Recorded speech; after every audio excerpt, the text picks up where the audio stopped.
Hi everyone, welcome back again. Hope everyone fine. ఇలాంటి videos మీకు ఇంకా రావాలి అంటే మా ఛానల్ని సబ్స్క్రైబ్ చేయడం మర్చిపోవద్దు. ఒక వ్యక్తి మద్యం తాగడం ఒక మొత్తం కుటుంబాన్ని ఎలా ప్రభావితం చేస్తుందో మీరు ఎప్పుడైనా ఆలోచించారా?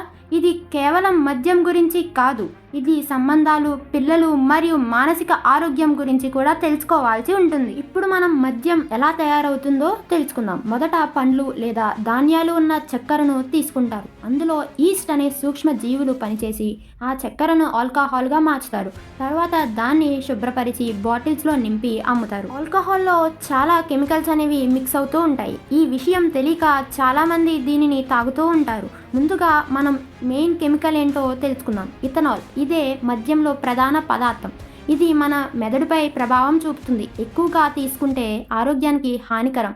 మనం తాగే మద్యంలో ముఖ్యమైన రసాయన ఎథనాల్ ఇదే మనపై మత్తు ప్రభావం చూపుతుంది. ఒక్కొక్కసారి దీంట్లో చాలా హార్మ్ఫుల్ అయిన కెమికల్ కూడా ప్రెజెంట్ అయి ఉంటుంది. అది మెథనాల్. అంటే ఇది చాలా ప్రమాదకరం.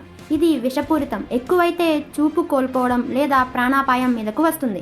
కొన్ని సందర్భాల్లో మెథనాల్ అనే ప్రమాదకర రసాయనం కూడా ఉండొచ్చు. ఇది చాలా హానికరం. మద్యం అనేది ఒక రసాయనం కాదు, ఎథనాల్ ప్రధానంగా ఉండే మిశ్రమం. దాంట్లో నీరు, వాసన ఇచ్చే పదార్థాలు కూడా ఉంటాయి. అసలు మనుషులు మద్యం తాగడం ఎందుకు మొదలు పెట్టారో ముఖ్య కారణాలు చూద్దాం. ఒత్తిడి, అలాగే టెన్షన్స్ అంటే ఉద్యోగం వల్ల, డబ్బు సమస్యల వల్ల, స్నేహితుల ప్రభావం, అలాగే కుటుంబ ప్రభావం, డిప్రెషన్ లేదా ఆందోళన, ఆసక్తి లేదా కొత్తగా ప్రయత్నించడం. ఇది ఎక్కువగా యువతలలో జరుగుతుంది. ఇప్పుడు మనం కుటుంబంపై ఎలా ప్రభావం చూపుతుందో తెలుసుకుందాం. ఈ వీడియోలో ముఖ్యమైన భాగం ఇదే. భావోద్వేగ ప్రభావాలు అంటే తరచుగా గొడవలు పడడం, నమ్మకం కోల్పోవడం, కుటుంబ సభ్యుల్లో భయం అనేది మొదలవుతుంది.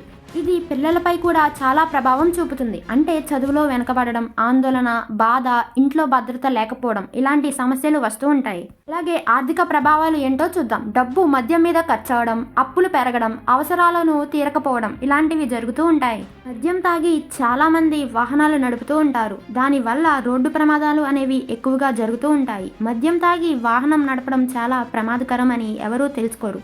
డ్రైవర్కు స్పష్టంగా కనిపించదు, వేగాన్ని నియంత్రించలేడు, ప్రమాదాలు జరిగే అవకాశం ఎక్కువ ఉంటుంది. ఇది చాలా సందర్భాల్లో ప్రాణ నష్టానికి కూడా దారితీస్తుంది. మద్యం తాగడం వల్ల చాలామంది ప్రాణాలు కోల్పోతూ ఉంటారు. మద్యం నివారణ కోసం కొన్ని టిప్స్ అనేవి ఉన్నాయి. అవి ఏంటో చూద్దాం. మద్యం తాగి డ్రైవింగ్ చేయకూడదు. డ్రైవ్ చేయాల్సి ఉంటే మద్యం తాగకూడదు. స్నేహితులు తాగి ఉంటే వారిని డ్రైవ్ చేయనివ్వకండి. అవగాహన కార్యక్రమాలు నిర్వహించకండి. కుటుంబం నుండి మద్దతు తీసుకోండి. మద్యం ఎక్కువగా మెదడుపై చాలా ప్రభావం చూపుతుంది. నిర్ణయం తీసుకునే సామర్థ్యం తగ్గుతుంది. స్పందన ఆలస్యం అవుతుంది. కొంతమంది అసహజంగా కోపం, హింస చూపిస్తారు.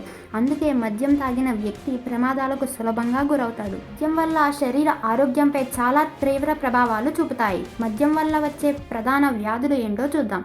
లివర్ దెబ్బతినడం, గుండె వ్యాధులు, రక్తపోటు పెరగడం, క్యాన్సర్లు, జ్ఞాపక శక్తి తగ్గడం, ఇలాంటి ప్రభావాలు అనేవి చూపిస్తాయి. ఇప్పుడు మనం చట్టపరమైన సమస్యల గురించి తెలుసుకుందాం. మద్యం తాగి డ్రైవింగ్ చేస్తే జరిమానాలు, లైసెన్స్ రద్దు, జైలు శిక్ష కూడా పడవచ్చు. Thank you for watching my video. ఈ వీడియో కనుక మీకు యూస్ఫుల్ అయినట్లయితే మన ఫ్రెండ్స్ అండ్ ఫ్యామిలీకి షేర్ చేసి ఒక లైక్ అండ్ కామెంట్ చేయండి.